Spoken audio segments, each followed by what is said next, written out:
world of e-commerce can be tricky, and that's why you need the experts to help take you to the next level. This is Delivering E-commerce, and this is Chris Parsons.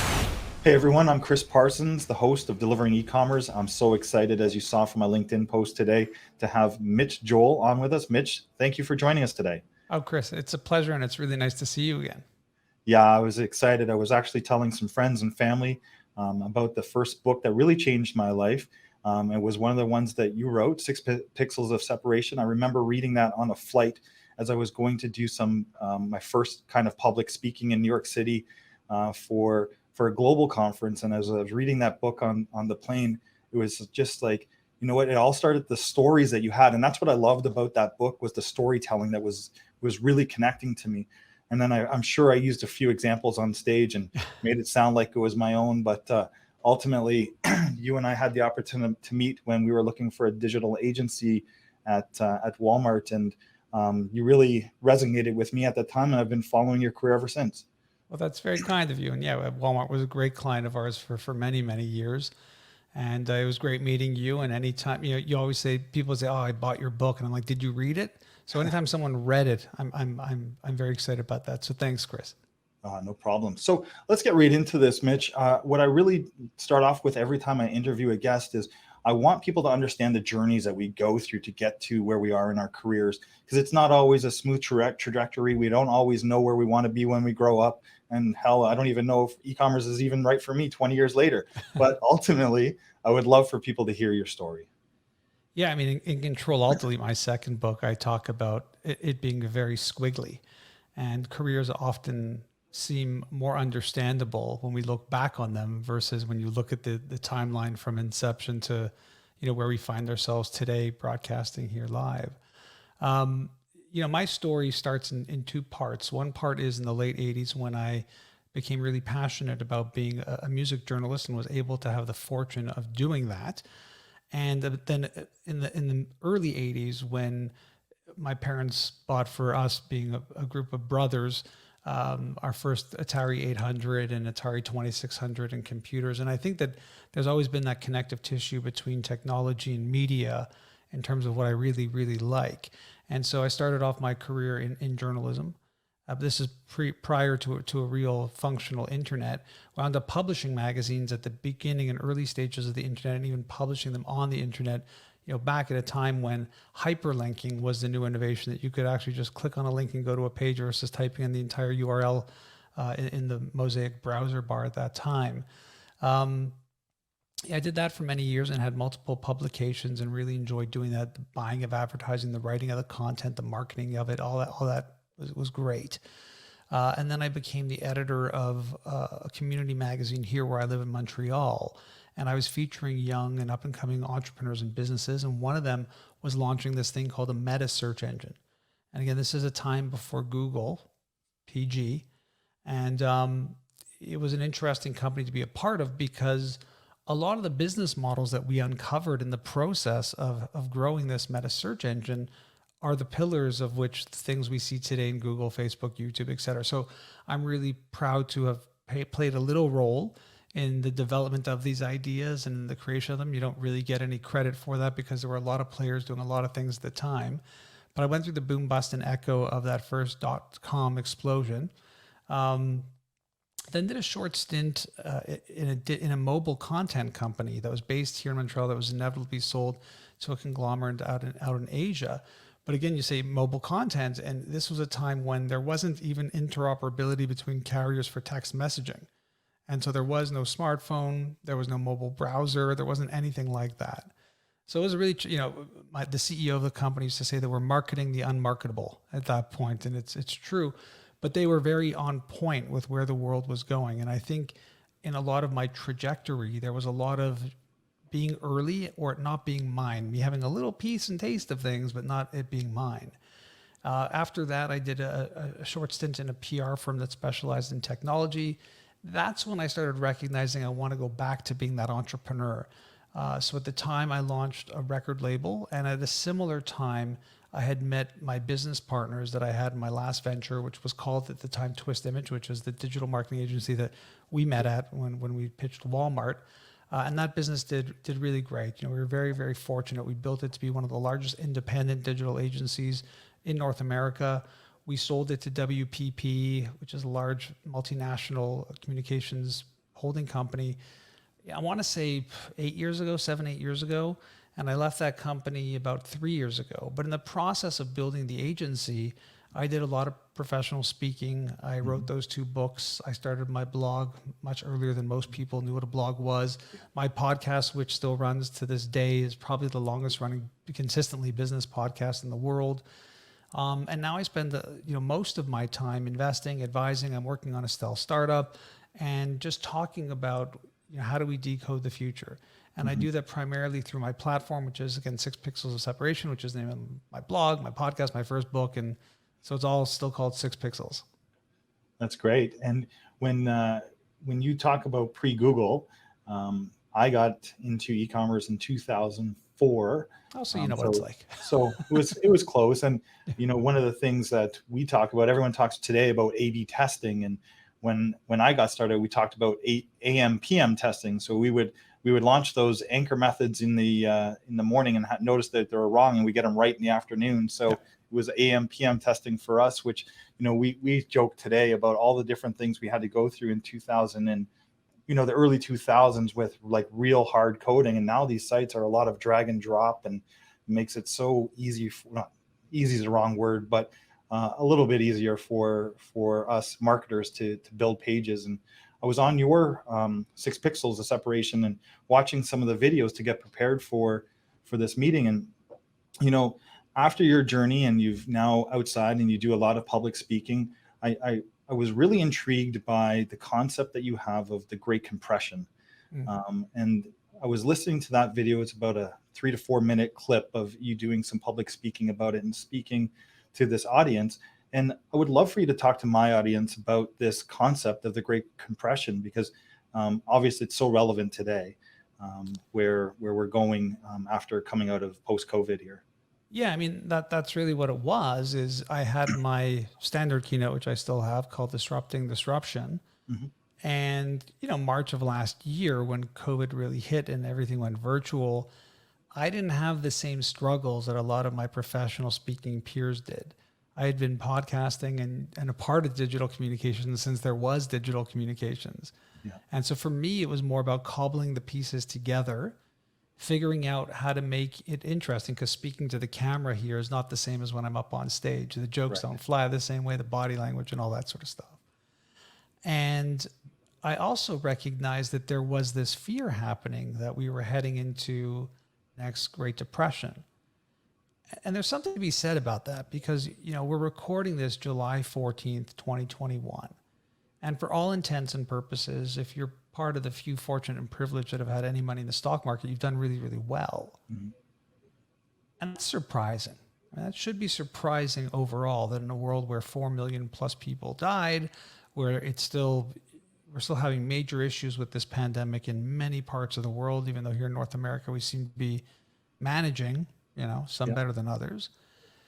And there was this thought of, what kind of recovery will this be, or will it be a Great Depression? So where I've netted out is I believe it is a K-shaped recovery.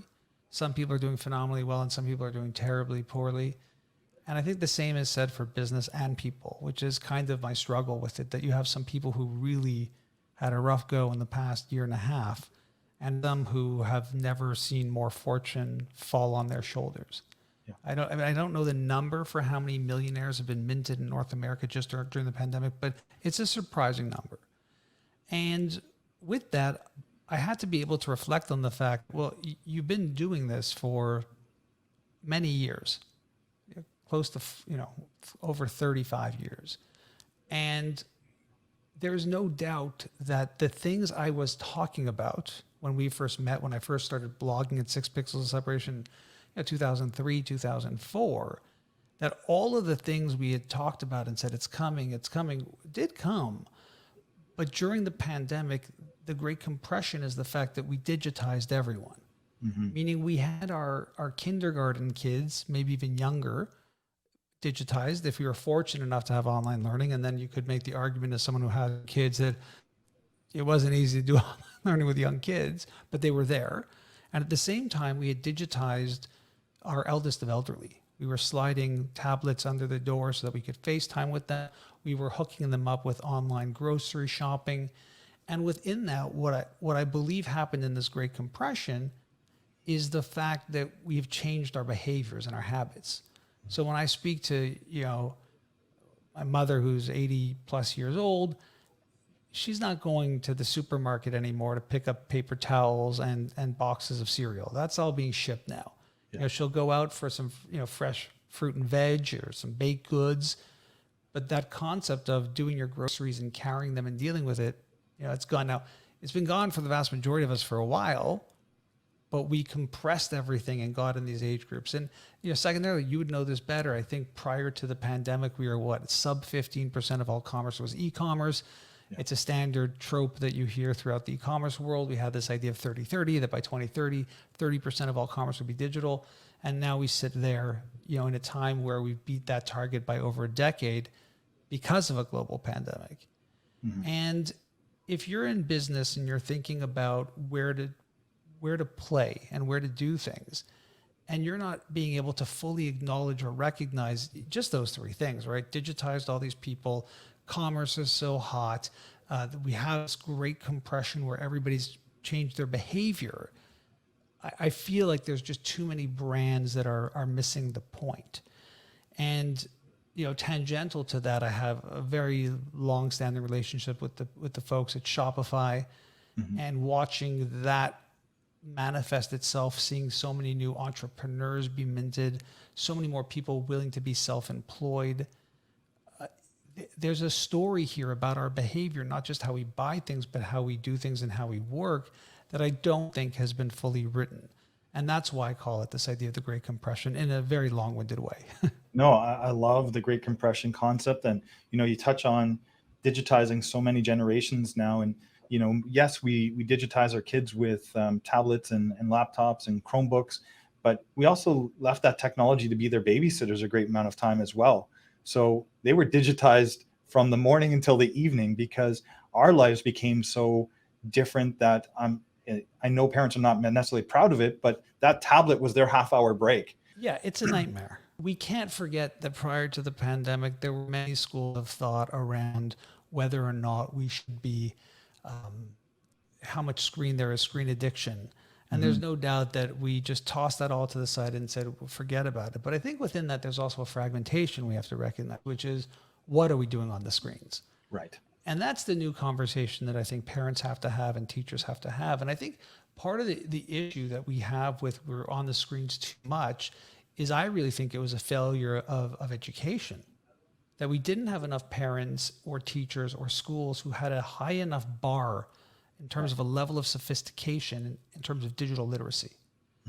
And so having the real conversations and creating the really good habits during a pandemic when everybody was flailing around wasn't good. And again, I don't know what your experience was like.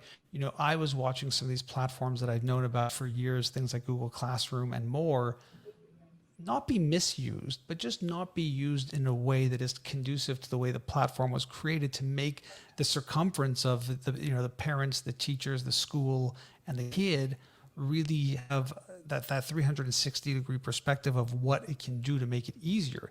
It became almost like a copy paste, try to make it work because of this, versus how can we use this to really create better connections and better connectivity.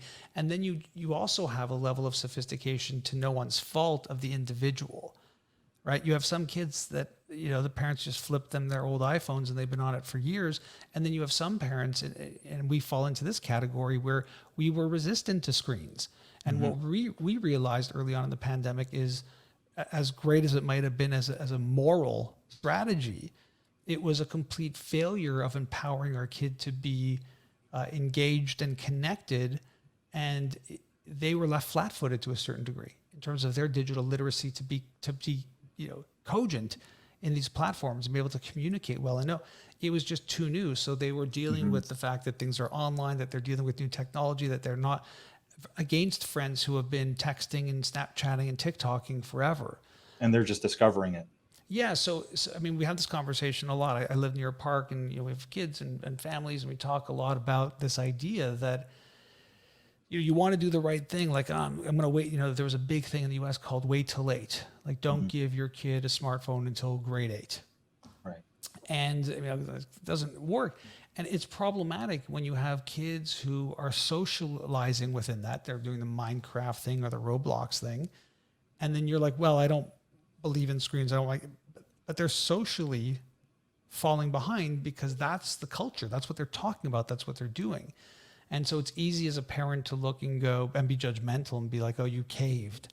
But it's also easy to look and say, I'm trying to ensure that I'm not desocializing my child from a social circle because they just simply don't have that access. Right.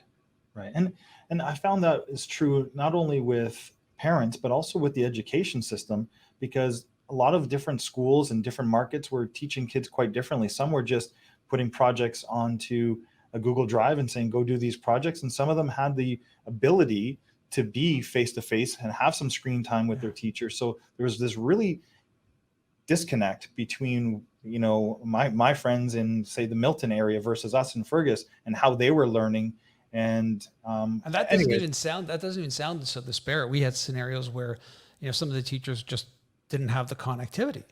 So right, you were getting PDF documents like sent through the administration of like, here's a list to do. And, the analogy is like, you're just tossing it over the fence to the parents. So then it's not only the digitization thing, but you're expecting parents to have some acumen around teaching, which, right.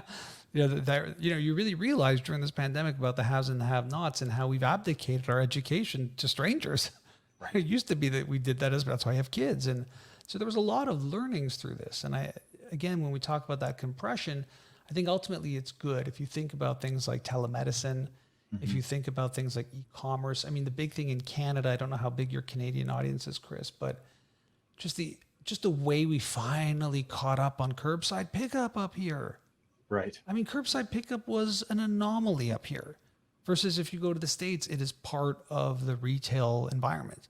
So there were so many things that I think created what I call during this Great Compression forced innovation. And my real concern and fear as we look down the barrel of what's next, and I have some very tough thoughts on what that might be. When we think about it from that perspective of what's next and where it's going, my hope is that the businesses that added in this stuff don't start stripping it away. And unfortunately, I would say that they're, for sure up here in Canada, I've seen a handful of great national or local brands just go backwards. And now we don't need curbside pickup. Now you can come in just creating not those bad habits, but I would say those old habits. Right. Again, like I would have hoped they would have realized these are good business lines. These are good ways to engage and capture data and understand their customers and create more ways for people to shop our brand and 24/7 aisle and that whole thing. And it's like, oh, we made it through. Let's go back to the other ways. We had to do that for survival, even though it's really convenient for you, Mr. Customer or Mrs. Customer, but now we're going to just take it away. And it was interesting, Mitch. Last night, actually, I went for a haircut. And you look great. Thanks. I appreciate that. But I had a conversation with some folks about, and this is a terrible analogy, so I apologize ahead of it, but ultimately we've got this pent up demand to go back to back to yes. The malls and have that experience again. But ultimately it's like someone that has a child, and that experience of having your first baby and the crying all the time, it's a wonderful experience, but also at the same time, it's a very difficult experience for a lot of parents because it changes their whole lifestyle. And then you don't have a kid for a couple of years and you're like, okay, let's have another kid, because you forgot about all of that negative experience, but you're like, oh, I miss it. I want to have another child. And you're remembering the good times. And I feel with in-store shopping, it's the same way. I was really frustrated with a lot of the stores and the retail experience before COVID.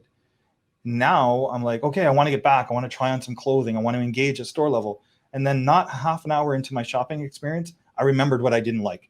Sure. Yeah. I remembered the long lineups, the rude people, the lack of customer service, the lack of product information at the store when I'm trying to figure out, is this shirt going to shrink when I put it into the dryer or not? And it just took me 30 minutes to go, I need to go back and shop online. So I see it a bit differently. You know, the way that I have been talking about it is in this idea that online has been a primarily transactional experience. Right.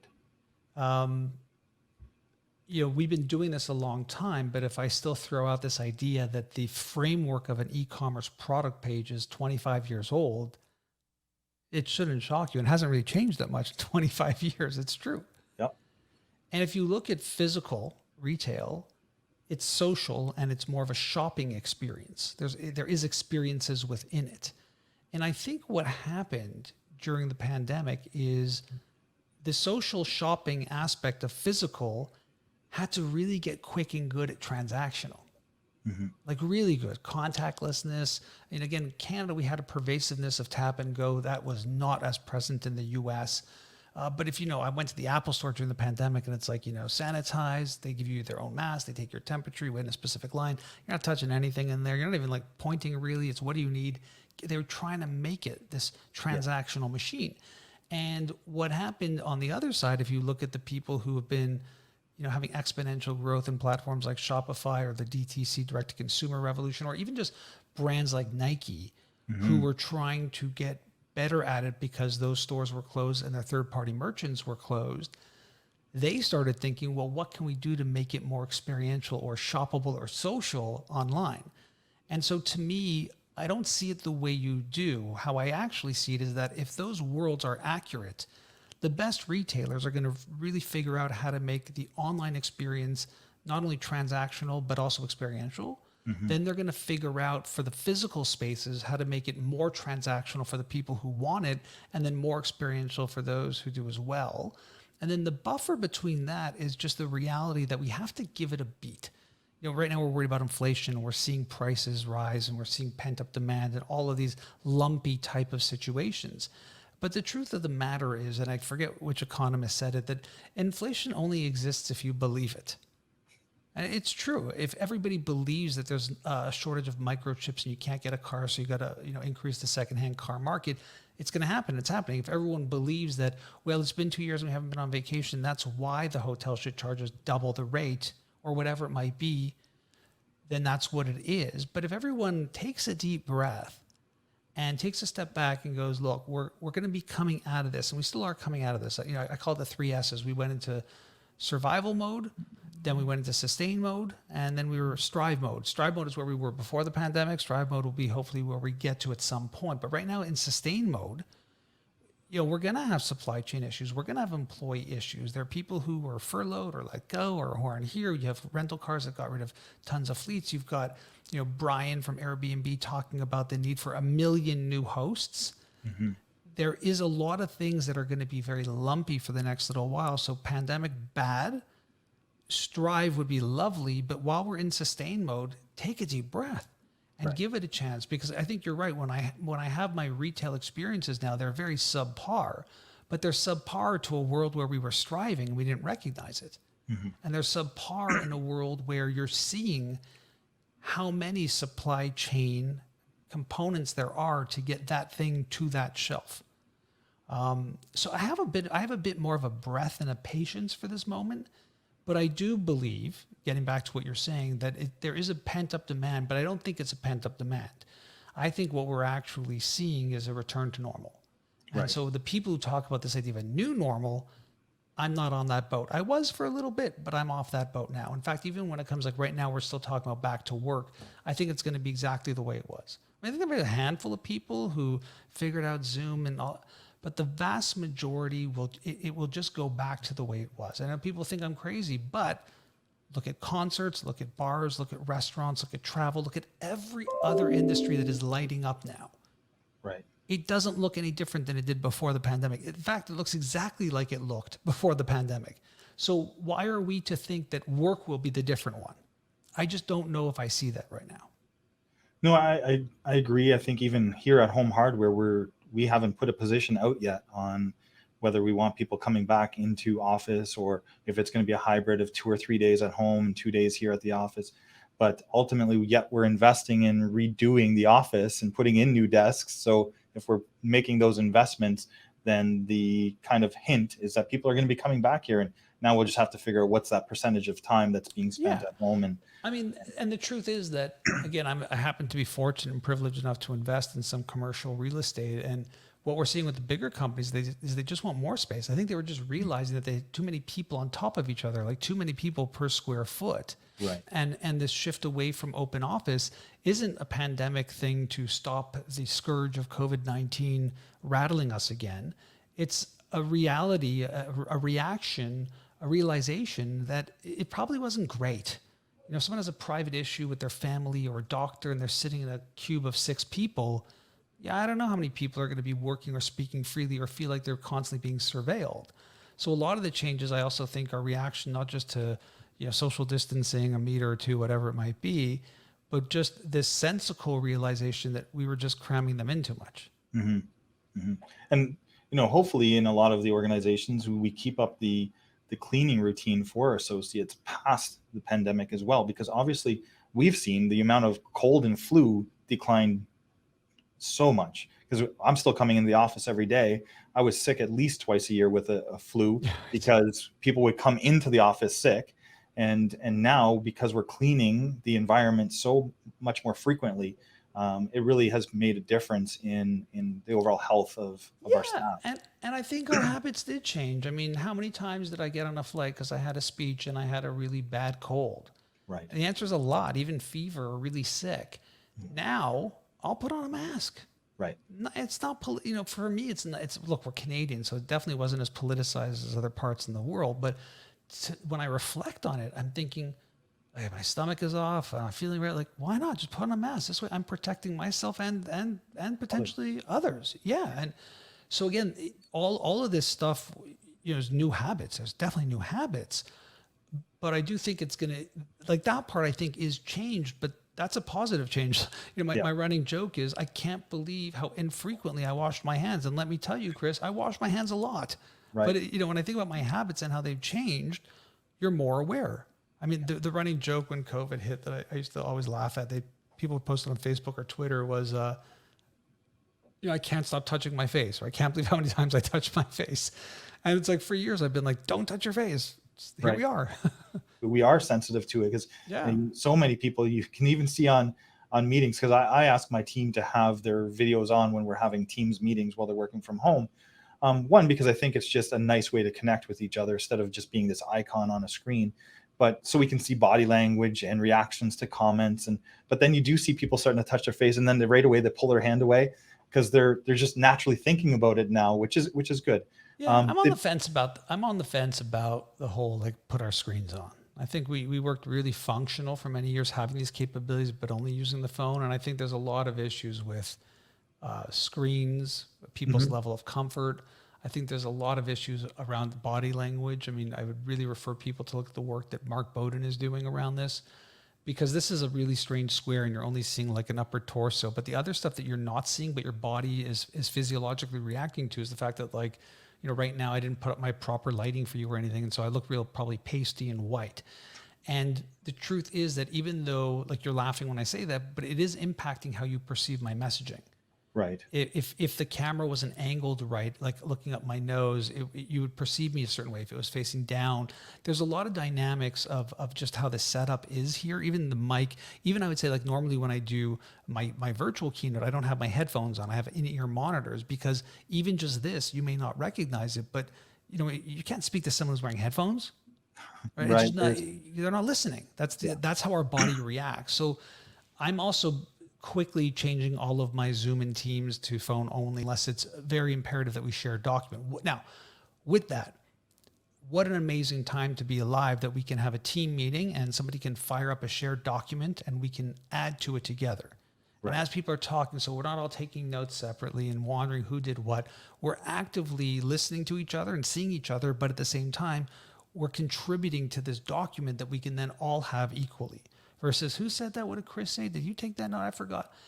That part of really working together, I think has been an awakening moment. So to me, it's less important that we see each other. I mean, for this, obviously it's a podcast and there's video going out, but if we're having a meeting, it's always important that we're sharing, we have a shared document. I feel like that has been like the greatest thing ever. Yeah. Some of the collaboration tools have come a long way over the last 18 months. I agree with that. And it does make it easier. I think Miro is one of the ones that my team leverages and quite enjoys. I want to get into another video that I saw, and you were talking about the concept of microtransactions. Sure. And I really enjoyed this particular speech, and not only about the actual checkout and that physical purchase, but that journey along the way of how many microtransactions actually happen. So can you speak to that, Mitch? Yeah, I'd be happy. I mean, somebody asked me not long ago, like, how many downloads does your podcast get? And I'm like, I don't know. I don't look at the analytics. And they were like, what? Like, digital guy doesn't look at the, and I'm like, I don't, because it's not, to me, it's not about how many downloads I'm getting per episode or overall over a year.